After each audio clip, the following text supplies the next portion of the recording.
Good morning, everybody. How are you? Good. Welcome. Today we have some very special guests in our building. Typically, you second and third graders, we do like a rah-rah kickoff for our One School, One Book launch. This year, we're not going to do anything that's like really over the top, overly exciting, but we are going to introduce this year's story that we're reading. We have Kim White. She will be doing a presentation for us here in a few moments after I reveal our title. And this year's book, this really hits close to home for me. It is going to be called A Boy Called Bat. It's about a young boy that has autism and kind of how he navigates his way through the world. His mom is a veterinarian, and one day, mom brings home a baby skunk. And we're going to find out what happens with Bat and his family. And throughout the course of picking this selection, there's a group of us from Prairie View, from Haskell, from Dummer. We all work together on choosing this book to make sure it's appropriate for all of you. And we have our smallest friends in pre-K to the 5th graders. We're all reading the same book this year, which is the first time we've ever done it. It's really, really cool. A lot of work goes into it. And in the process of this, I have actually been in contact with the author of this book, whose name is Elana K. Arnold. And she has a little message that we're going to watch here. And then when she's done speaking, we'll have Ms. White do her presentation for us. So I hope this works.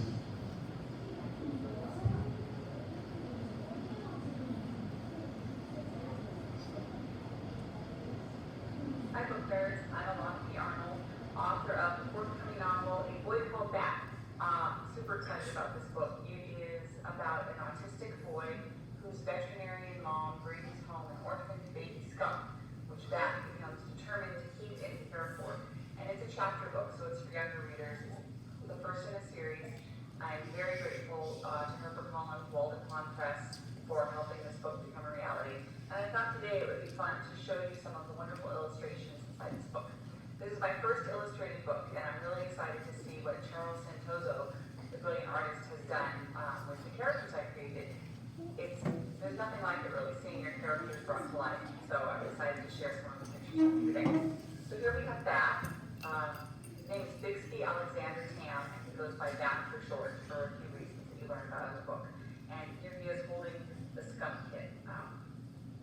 Not just the most charming thing you've ever seen. So I thought I'd show you some of Bat's friends and family today. This is a picture of Bat and his mom. And Bat, like a lot of kids, struggles sometimes with emotions and being overwhelmed. And this is a picture of him and his mom, Dr. Valerie Tam. She's trying to help him calm himself down. This is the next one, maybe my favorite picture in the whole book. This is a picture of the class pet. And there's an open door baby cakes policy in Mr. Grayson's classroom. So I'll have to read the book to find out more about that. But this is the teacher who came up with the brilliant idea of an open door baby cakes policy. And his name is Mr. Grayson. And you can see he wears interesting rings and fun shoes as well. This is Jane. This is Bat's big sister. She's a couple years older than he is, and there she is in the rain. Sometimes Bat struggles with friends and with social cues, and he meets a kid, a snow boy named Israel. There they are together at school. Israel's very interested in what Bat is up to.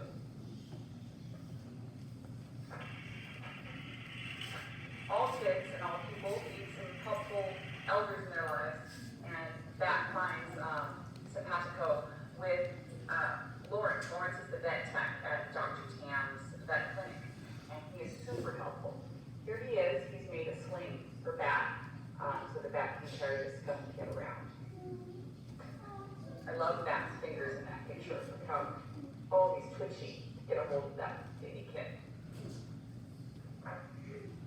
And one more picture. Bat's parents are divorced, so he spends most of his time at home with his mom. But every other weekend he goes to his dad's house.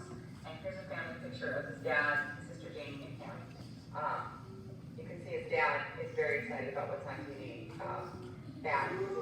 excited what he's doing with his hands. So that's a little preview into A Boy Called Bat and some of the charming illustrations. I'm so grateful to Charles and Jose for doing such a beautiful, thoughtful, caring, loving job with these characters who mean so much to me. And I hope they'll mean a lot to you too.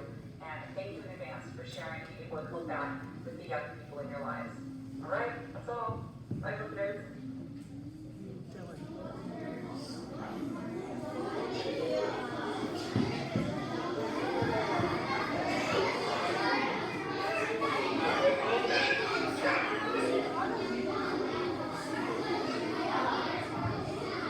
I really appreciate how nice and quiet you guys are being for that video presentation.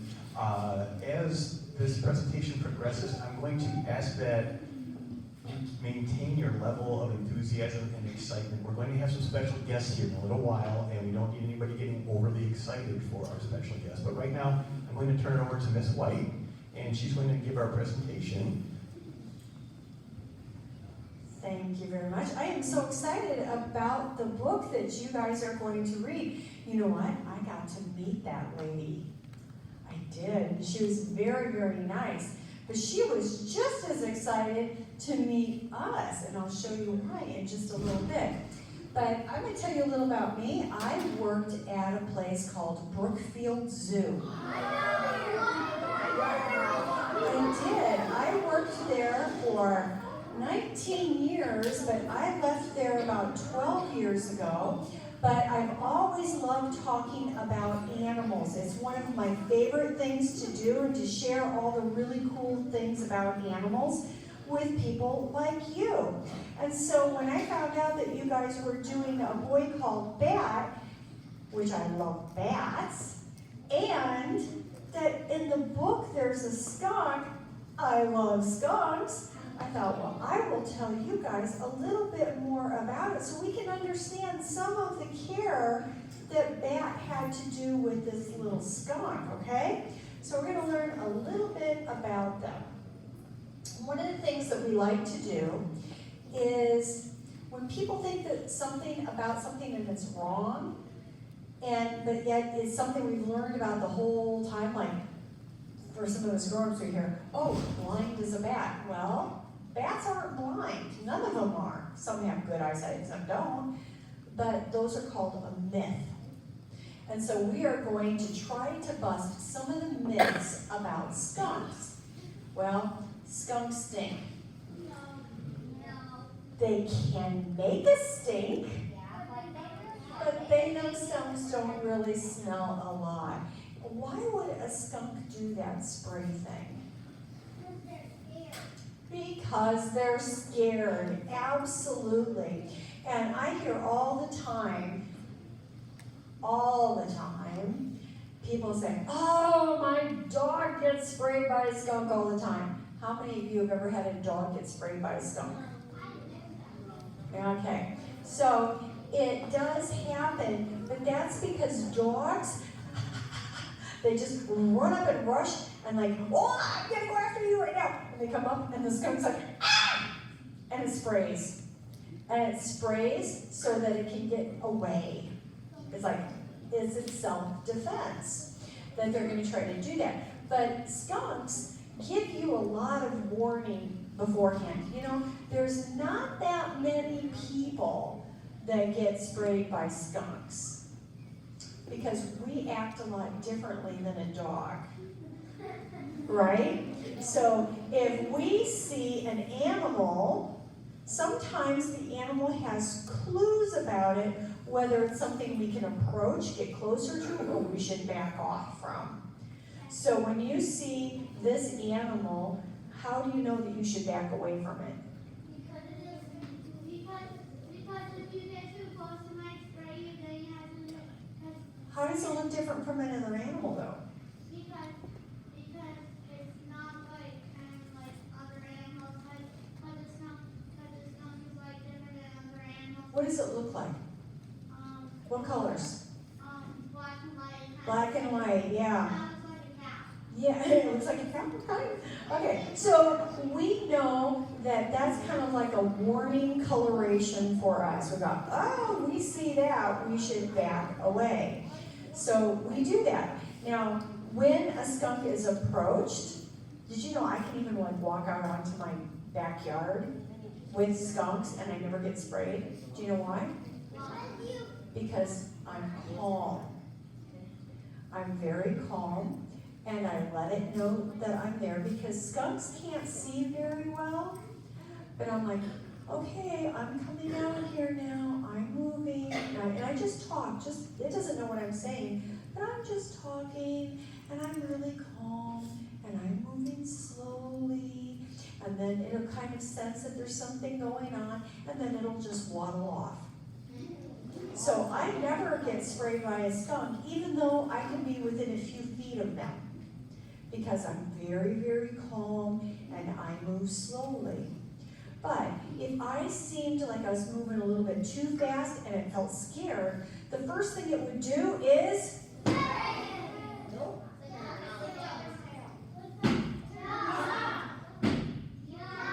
it stomps. It stomps, and that's like a warning. Okay, maybe you didn't see I was wearing black and white stripes. Did you hear that? Okay, so it stomps. And then if you don't pay attention, it might do, it fans its tail up like a big plume. It goes up like this. Maybe, hey, look at me, I'm a skunk, you better stay away. And you're still not doing it, it'll kind of turn, like, I'm warning you. And then if you still don't, that's when it'll turn around and spray you. Why do they give you so many warnings? Well, it's because they have a limited supply of the stink. They only have a little bit of it. And if they spray 2 or 3 times, it's empty. And it takes about 7 to 10 days for it to fill back up. So for a long time, they would be without their stink. So that is what they do, or why. They'll dig up your yard. Yes, they do. They dig up your yard. But it's not just because they randomly like digging up somebody's yard. It's because underneath of the grass, there's these little creatures called grubs. And grubs are the larval or baby of beetles, including some lightning bugs. Yeah, this is what they look like to begin with. They can look like that. So, a skunk has very long, curved nails that look like they curve over like this. And so skunks, they may not have good eyesight, but they've got a pretty good sense of smell, and they have really sensitive feet pads, and they can kind of feel when things are underneath the ground, and they can put those nails in and pull back, and it just rolls the grass back, and they're able to get those grubs, and then they just don't put the divot back. So it looks like somebody's playing around or golf in your yard, and it's just been a skunk. Raccoons get the blame all the time, but it is the skunks. And this is a myth, skunks. Skunks are nocturnal. What does the word nocturnal mean? Animals are awake at night. Okay, so most people have heard the word nocturnal, but there's a word for animals that are awake during the day, and that is diurnal. So are you nocturnal or diurnal? Diurnal. You're diurnal, but then there's other animals that have a really different kind of awake sleep pattern. And these ones are awake at breakfast time and dinner time. And that is called crepuscular. Isn't that a big fun word? Can you guys say crepuscular? Crepuscular. Wow, crepuscular.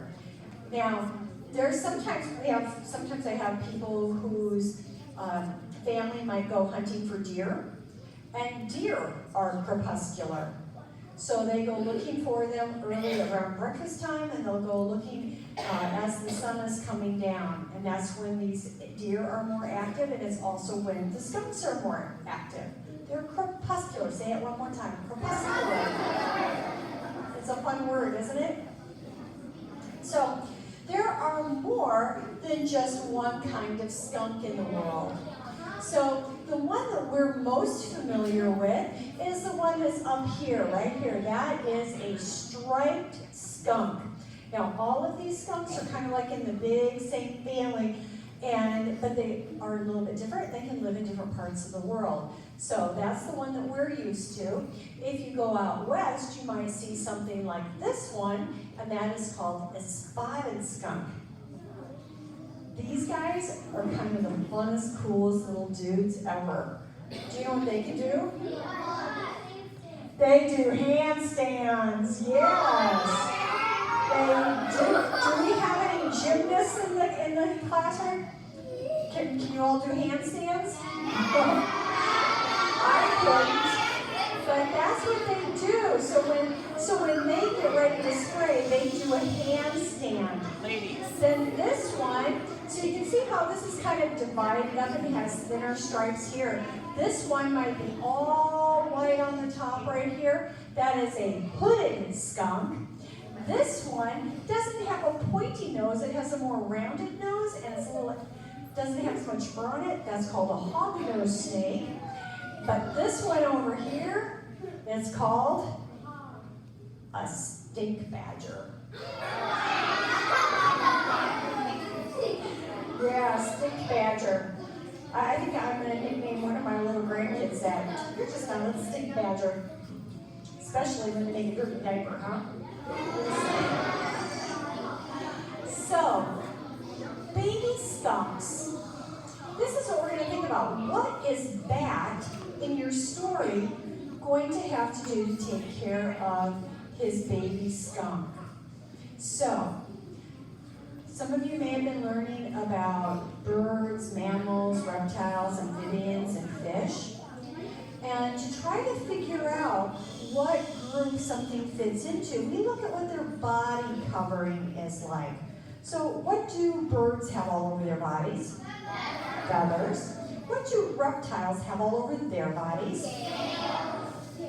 What is the skin of an amphibian like? Slimy, smooth, wet. And what about a mammal? What does a mammal have on there? Hair or fur? Okay, hair or fur. Who's a mammal in this room? Were you born live or hatched out of an egg? Which one? Live or hatched? Nobody in here was hatched? No one's mom made a big nest in the living room, sat on an egg for 9 months? Okay, so mammals are born live. Now, some mammals, when they're born, can get up and run like a deer right away. But then there's some mammals that need a whole lot of care, like you. Okay? So parents take care of their babies. Now, some take care of them a little bit, some take care of them for a lot. So, what do baby mammals drink when they're babies? Milk. Okay. So, mammals are going to need a lot of care, like the little skunk in your book. And Bat is the one who's going to try to take care of them. So it's going to have to feed them probably a bottle, I would think. Don't you think it's going to have to take care of them? So baby skunks are called kits. Their eyes are even closed for the first few weeks of life. They might have some brothers and sisters, and we'll see if all of the little skunks' brothers and sisters make it, but I don't think they do. I don't remember. And they will stay in their little nest, their den, for a couple of months. At 1 year old, so they're going to spend a whole year with their mom, and the mom's going to be teaching it lessons. But I think this little skunk's going to need some help from Dad. And in the wild, they'll live 3 years, but when they're in captivity, they can live a little bit longer. I don't know if we can play this video. You want to see if that video will play? Yeah. Let's see here. It will. Because these are some skunks that I know.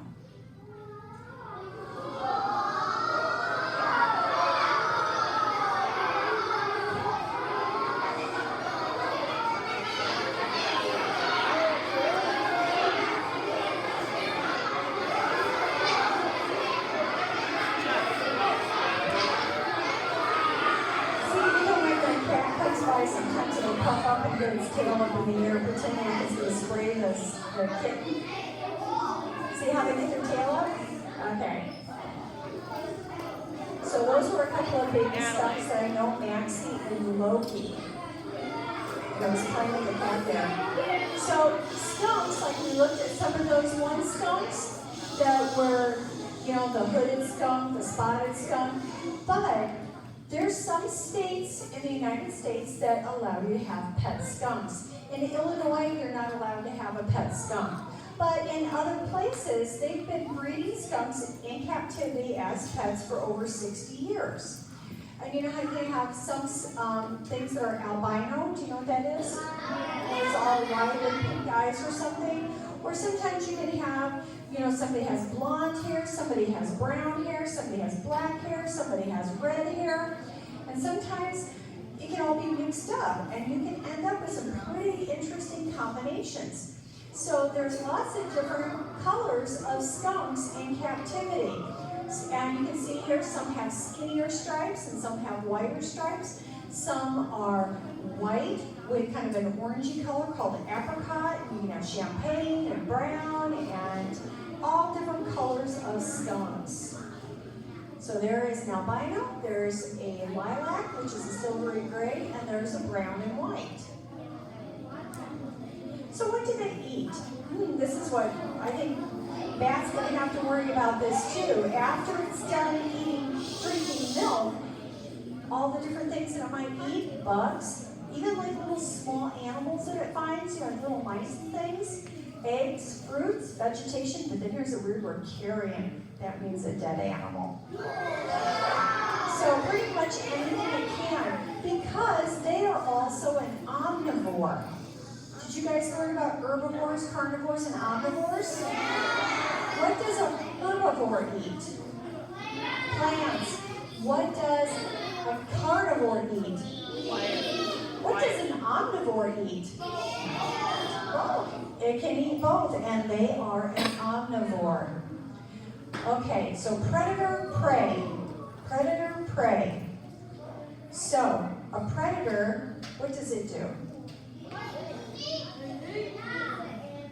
It eats the animal, and so the prey is the one that gets eaten, right?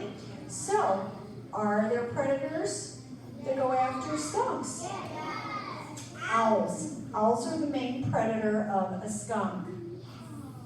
Okay, we're going to see here, play this video. This is going to have a little clip in there that will help you understand the scent glands and how they work. See how they rattle? Let's see. Is there a volume on this?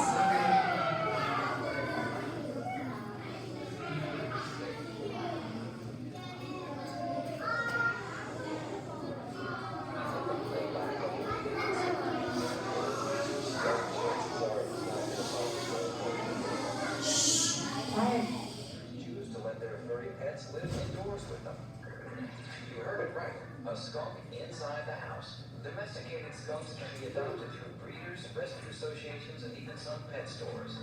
However, they're only legal in 17 states, and oftentimes a special permit is required to own one. Skunks are native to North America.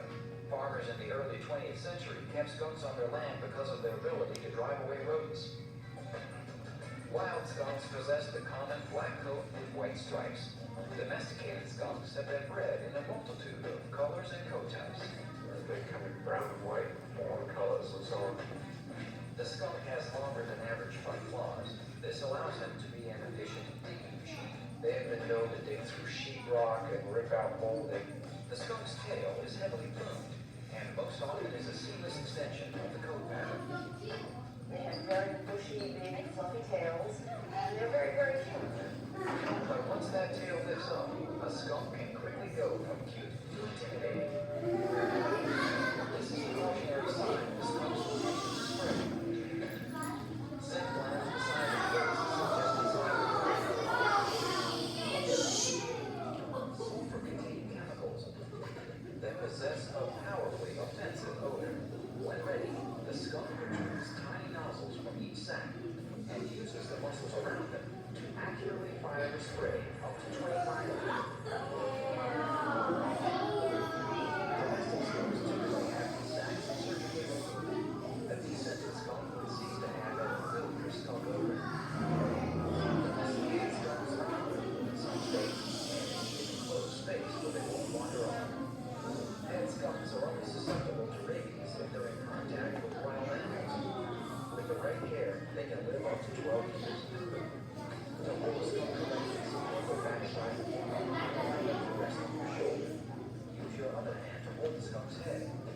expensive from biting. Skunks are finicky eaters that require fresh food with careful attention to dietary needs. Skunks can be lovely pets, however, their needs combined with their tendency to escape, and like household items, make them only suitable for the most experienced pet owners. So, the domesticated skunk can live in most indoor environments as long as they're skunk-proof. They can live a long life, provided that they are properly cared for. Skunks require a strict diet that includes only fresh foods. And unless you are very experienced pet owners, the skunk is not the right pet for you.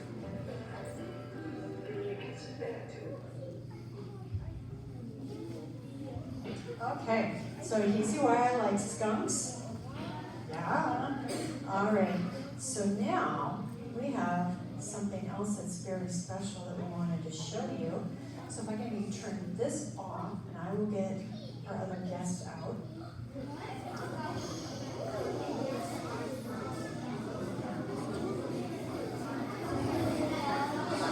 Please remain calm and stay in our bottoms right now. We have a very special guest and you be really, really quiet for us.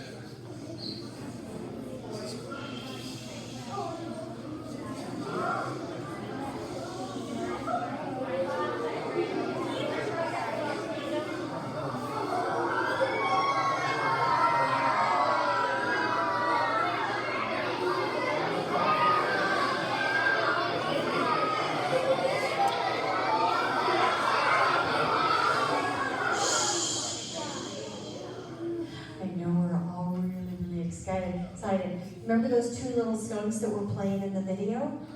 This is Maxie. That's the one that was playing in the video with her brother Loki. So this is our little skunk friend here.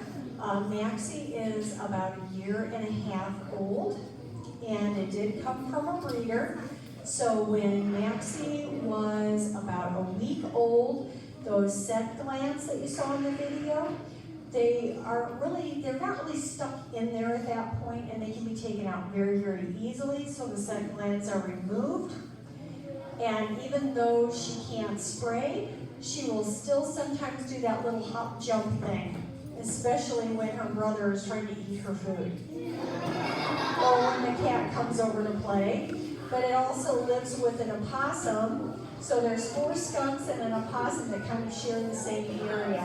So it's just like brothers and sisters. Sometimes they get along really good, and sometimes they're like, this is my spot. Ooh, it's mine first. Now, unfortunately today, you will not be able to pet. However, at the end of everything, when you have read your book, I think you guys are having a special event. And when is the event? January 30th. At which one? At Dummer School. Maxie is going to be back there with a bunch of other animals. And you'll be with your family. And at that event, you would be able to pet the skunk. But not here today. So, does anybody have any questions about the skunks? Okay, so I can hear the questions are, yes.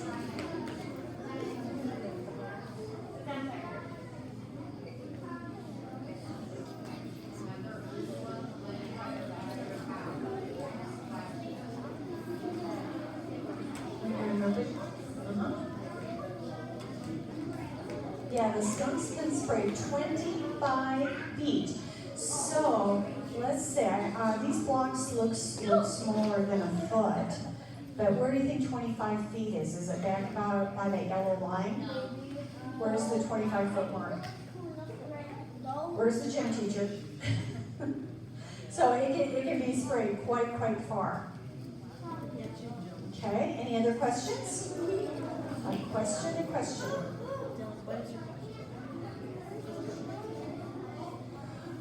Well, they can, when they get to be a little bit older, they can start spraying.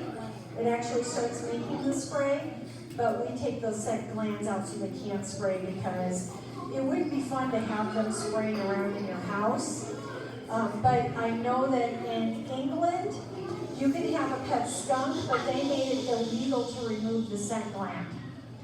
Yeah. But there's some people who have pet skunks, and they're so used to being with the people that they don't spray, but it'd be kind of risky, I think. Yes, ma'am.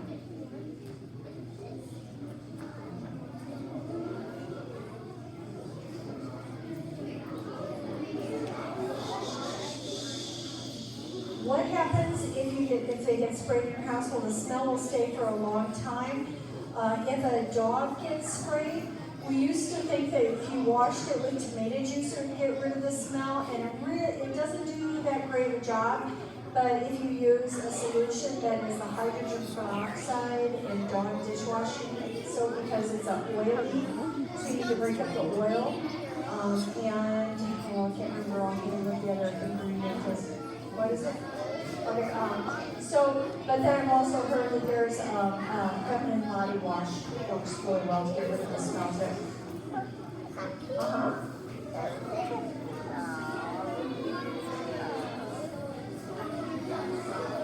How does a person get the baby skunks from the mom? So that is when we go to a person that raises skunks. So the skunks have been living with these people for a long, long time, and they'll go, oh, this one needs a girlfriend, or this one needs a boyfriend, and they put them together, and they get the baby skunks. But the people are there with the mom and dads and the babies from the very, very beginning, and so they're just always used to people. Yeah, so the ones that we get are already used to people. Now, the one that's going to be in your story, though, is a wild skunk, not a pet skunk, and it has come to, it's really tough as to how it doesn't have its mom anymore. So it's going to need to have somebody step in and be that mom and dad for it. Yes? Okay, shh, I can't hear her.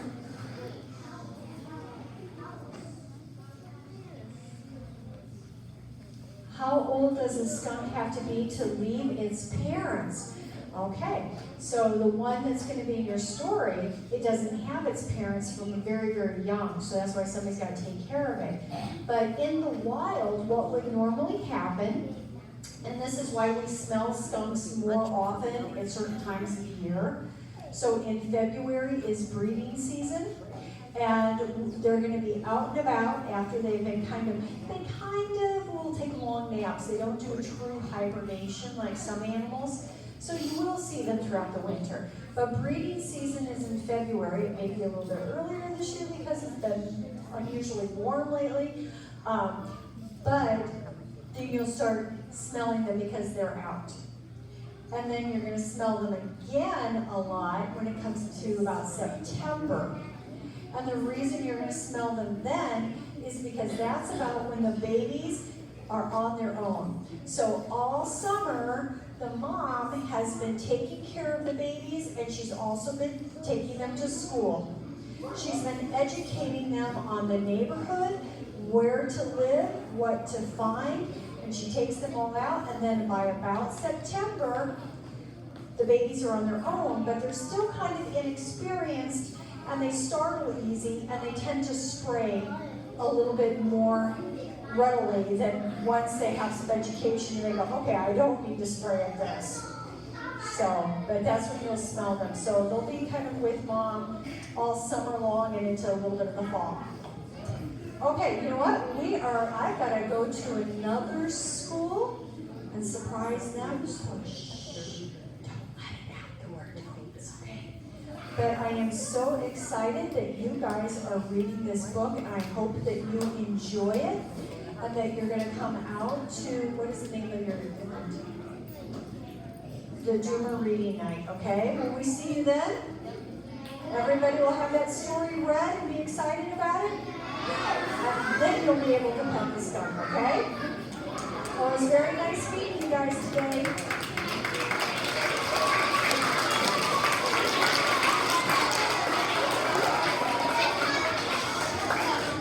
All right, so before we head back to class here, really quickly, when at the end of our day, if you order the t-shirts, You will have that t-shirt. Your teachers all have packets and bookmarks and information all about what we're doing with the One School, One Book program.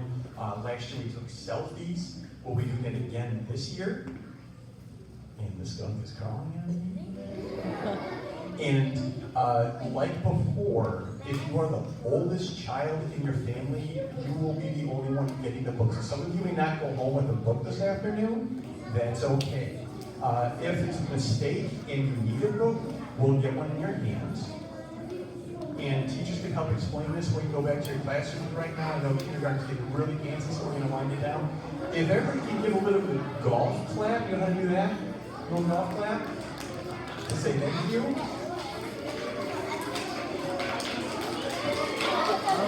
Thank you very much for I'm very, very excited for this. So thank you, teachers. Thank you, students. All right, you go by the way.